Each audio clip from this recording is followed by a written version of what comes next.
ఏంటి కూతురు అంటే ఒక తల్లి తన కూతురు కోసం కాదు, ఆ స్కూల్లో ఇలా ఎన్ని జరుగుతున్నాయో నా బిడ్డది ఒక్కటే బయటకు వచ్చింది. అందులోనూ ఈ అమ్మాయి ఫీజు కట్టలేదని అవమానంతో చనిపోయిందన్నారు. ఫీజు రిసిప్ట్ లో తల్లి చూపించినారని, ఫీజు రిసిప్ట్ దోసాలు తల్లి చూపించినారు. పేదవాళ్ళేం కాదండి, తల్లిదండ్రులు ఇద్దరు ఉద్యోగస్తులు, బిడ్డను చదివించుకోగల స్తోమత వాళ్ళకుంది.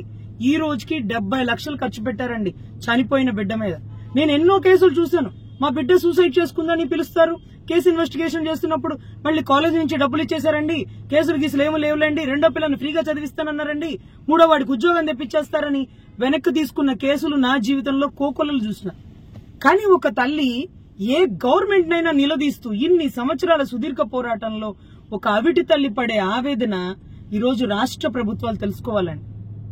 ఈరోజు 10-15 రోజుల నుంచి అమ్మాయి కేసు తీసుకోకపోవడానికి గల కారణం ఏంటో నేను ఈ రోజు ఓపెన్ గా చెప్పేస్తానండి.